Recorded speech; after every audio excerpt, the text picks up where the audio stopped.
In my last video, I devised some new missile tech. It was, for all the work that was put into it, the end result was really simple. The missile will slow down such that it's not detectable at its current range from the target until it gets too close. Essentially, missiles are easier to detect the higher their thrust is, so it slows down its thrust as it approaches, so therefore it's not detected, until right at the end where it zips in. And we found fantastic results. It would get shot down, or the active defense system would start shooting at like a quarter of the range. I want to go a step further. This is marching beyond the practical. Essentially, I want to create a reverse close-in weapon system that fires smoke shells at our own missile to protect them from lasers. But first, we need to see if that's even vaguely possible. So we'll start off quite simply with just the most bland missile we can do, but incredibly slow moving. We also need to do an identify friend or foe computer so we don't fire at ourselves. And now let's make the bad guy. Alright, now a functioning laser system. Oh my god. Okay, it didn't even launch successfully. Maybe we tone down this laser system. This was honestly comically overkill. Come on, be at sweet spot. I just want to see it get... Okay, so it blows up here. Let's do it again, make sure we get, like, some consistency. Alright. Alright, so this is an incredibly strong smokescreen.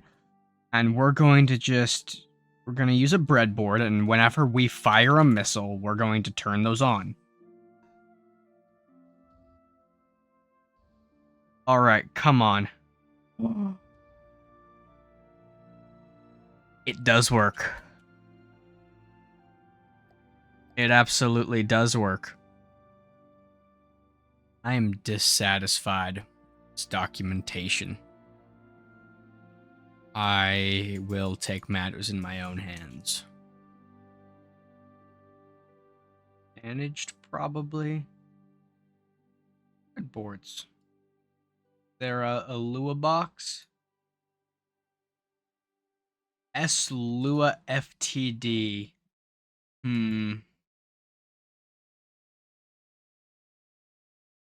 Where's my IL spy? So this is our actual Lua interface.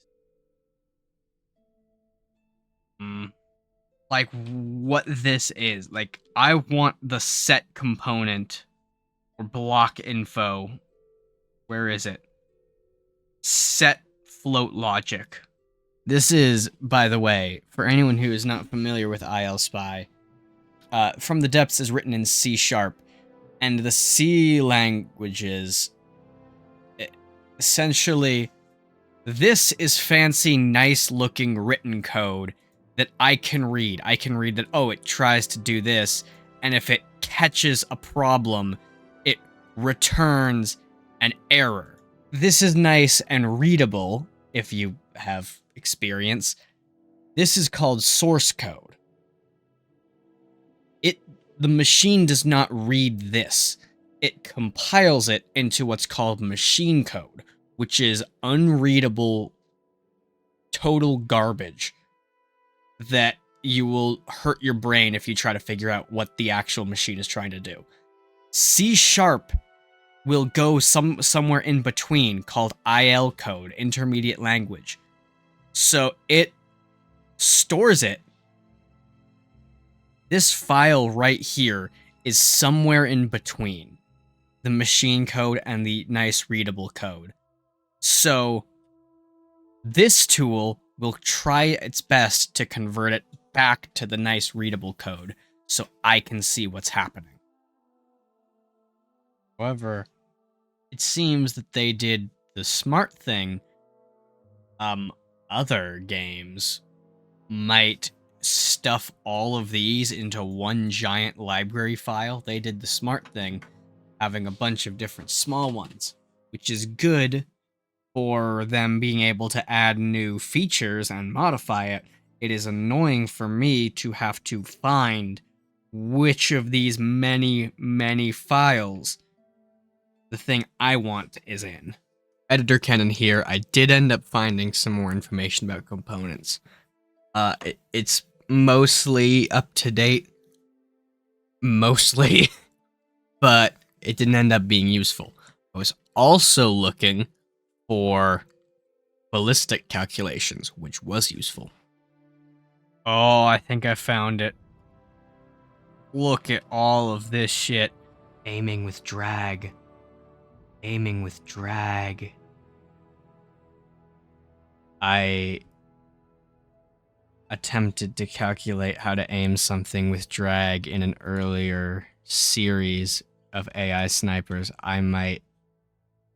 It's calling to me. It's calling to me. This is acceleration due to drag on a shell. Oh, no wonder I had such a hard time finding the curve for this. It's not an actual, like, calculated curve. The drag coefficient from 0 to 200, it's between these 2 points. From 200 to 280, it's between these 2 points. Man, it's not a real curve. This? Oh my god. No wonder I was trying to figure out how From the Depths does drag. This is how From the Depths does drag. This is From the Depths' own internal shell drag formula. What the fuck? Okay. I mean, this is actually pretty damn realistic. Actually, no, hang on. 343. So, ballistics get this hump of, like, crazy high drag coefficient right as it's breaking the sound barrier, which would be right about here. So this is actually correct how it would spike right near the sound barrier. So this is actually correct, spiking right about when it breaks the sound barrier. But actually, I have beef with this, because this is the sound barrier in Earth's atmosphere, and no way this goddamn shitty soup air, this garbage soup air that we have on Neater has the same speed of sound as Earth air. That's a crazy strong smoke shell. What kind of radius is it gonna be? I would call this... I would call this a 15-meter radius. We're gonna make these really quickly. Soon, we'll basically look ahead. So, because if we're firing where the missile is, eventually it'll land behind the missile and won't actually protect it, so we need to fire in front of it. So now all this should do is just track it. Okay. Now...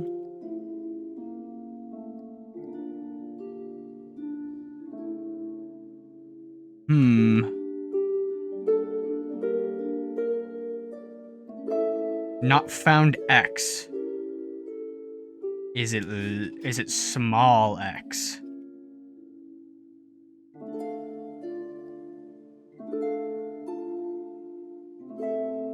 It is. Alright, so now this thing will just track it as it goes.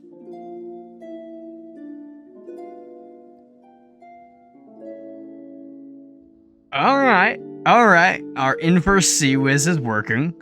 So we'll want to be always aiming, so we're tracking it. But if our predicted range is less than the 500 meter range of missiles, then... Alright, now, I was...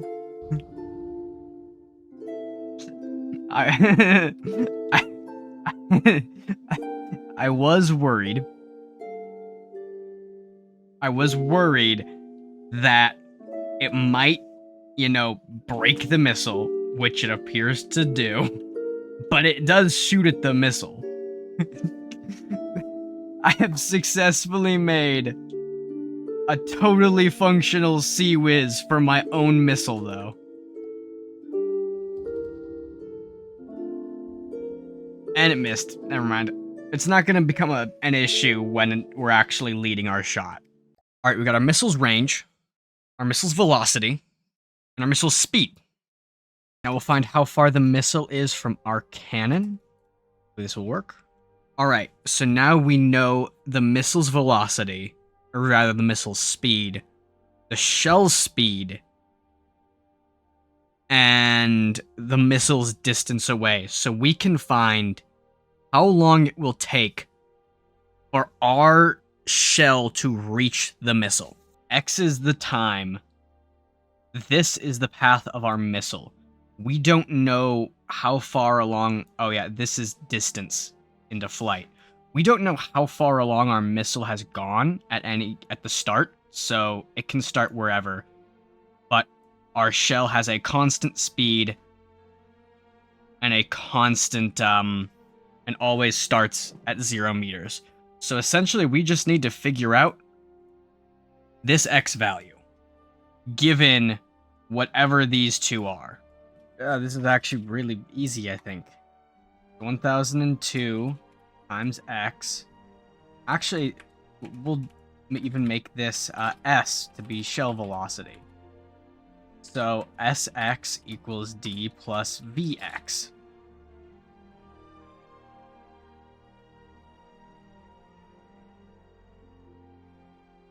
All right, this should be it, right?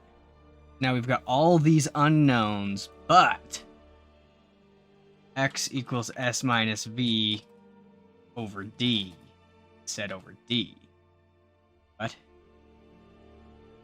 Oh, whoop, I messed this up right here. So it's actually just exactly the inverse. It's D over S minus. There we go. All right, so that is the time it will take to intercept it. You get like sponsored by Desmos at this point. All right, position plus velocity times look ahead time will be our intercept position. But all right, we'll fire a little below the shell, so there's no risk of us hitting the shell. Also, let's just have it fired 2 seconds ahead. I don't know if smoke takes like time to reach full effect, but we'll just do it 2 seconds ahead, which means we don't actually... 2 seconds is a fucking lot, never mind. Actually, maybe not. 2 seconds. I can't possibly see a reason this won't work.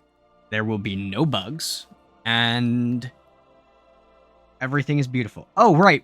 We need to set the timer. There we are. Set it with the intercept time. We aim, we set our timer, and then if we're within range, we fire.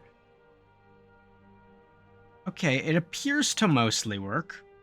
The issue we're having right now is a fire rate issue. That's actually kind of cool. You can see like the explicit... You can see like a sample of all the points it was at. That's how you know we've got a good ship. When our fucking reverse CIWS is better than our main gun. It's good when you've made a new weapon type that's that is as stupid as it sounds. That's an achievement. That's good marketing. All right, if we do auto loaders instead of ammo clips, it'll be the same max fire rate, but we can actually just burst fire. If we do this, overall the fire rate is the same, but we can burst fire. There's no limit to how fast we can burst fire it. All right, now we are way faster fire rate on this guy. I'm going to make it fire even further forward, actually. It's fire for when we're, fuck it, 5 seconds ahead. Alright, it'll now try to shoot 5 seconds ahead of it.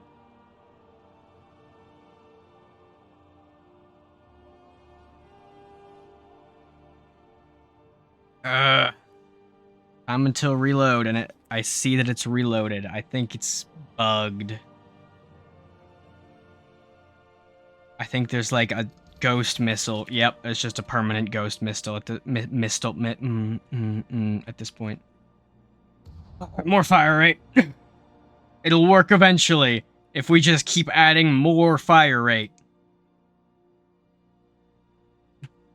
Bro! Bro! Alright, we got a smoke screen. Bro!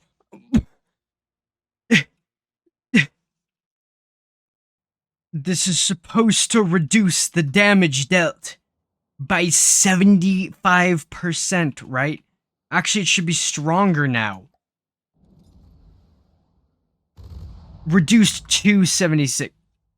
It's 25% reduction. All this for 25% reduction.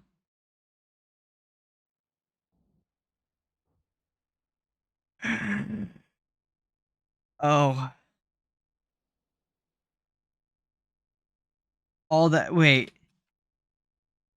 Wait, really?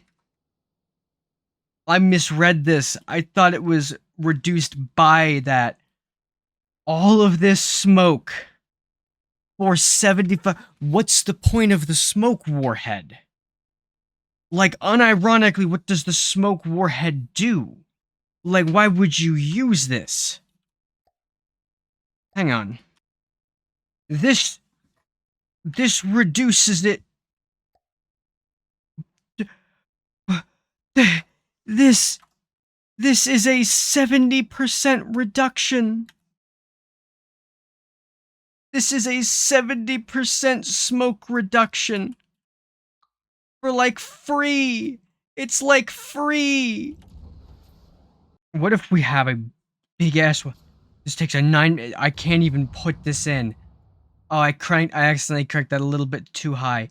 This thing's smoke strength is 12,000. That's 12,000. What? 10 material per second gives you a 25,000 strength. 25,000 strength. What if I did it all the way? Nothing but smoke. So big it needs to be a diff railgun cannon. Nothing but smoke. 20,000. It maxes out at 20,000. It maxes out at 80% of what this little shit can spew. What the fuck is the point? What is the use of the smoke warheads? I'm so pissed. I mean, we're doing it, all of this, for 25% reduction. For 25% reduction. I wanted to do like the whole smokescreen thing as a bit, like, I knew it would not be practical. In fact,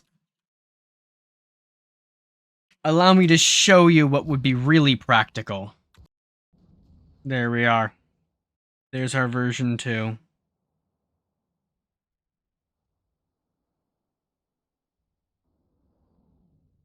There. Now our missile guarantees a hit. I'm pissed that the smoke shells do nothing. The smoke shells are dog shit. Practically an empty warhead. Max intensity reduction from smoke set divides your intensity by 3, so it's useless against LAMS regardless if that was the case. Ignore smoke. LAMS has an intensity of 60. Smoke has a maximum effect of a third of the laser's reducing the laser's intensity to a third of it. and missiles have 20 armor. So, literally, what the fuck is the point of this? Alright, well, this was a silly project, but it turns out it was not meant to be just because the smoke shells are like genuinely nothing. Like so useless, which is kind of sad. Either way, if you have any suggestions, leave them in the comments below. They can't be much worse than this idea. And thank you for watching. Have a nice day. Bye.